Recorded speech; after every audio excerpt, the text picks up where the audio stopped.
Marquette Island was actually one of the 4 largest rookeries in Louisiana for brown pelicans, snowy egrets, roseate spoonbills, least terns, and a variety of other shorebirds. And now it's just a fragile remnant of what it once was.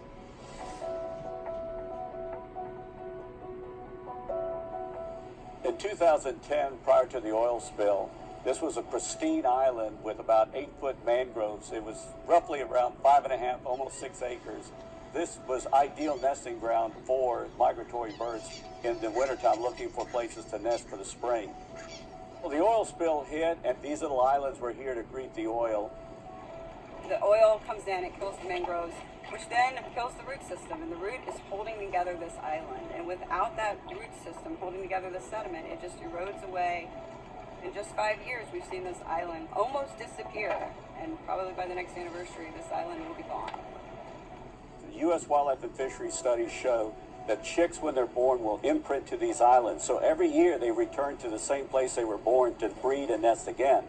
The study also shows that when the birds come back here, if the island is gone, they don't go off and breed somewhere else. They just don't breed. So we're losing generation after generation of birds. This is essentially one of the longest running environmental disasters in the U.S.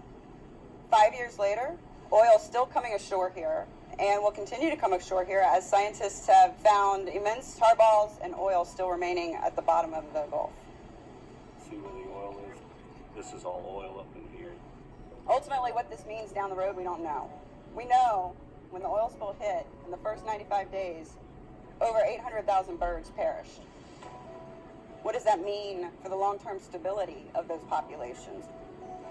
We even had some rare and endangered birds that were actually nesting out here, and today, nothing. They're all gone.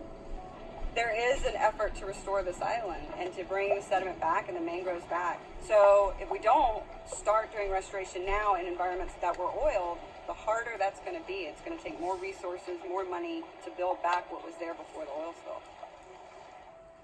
Having this loss from sea level rise, from natural erosion, and to be exacerbated by the BP oil spill, to me, it really is, in a way, the canary in the coal mine for the habitats that are going to be threatened in the next couple decades.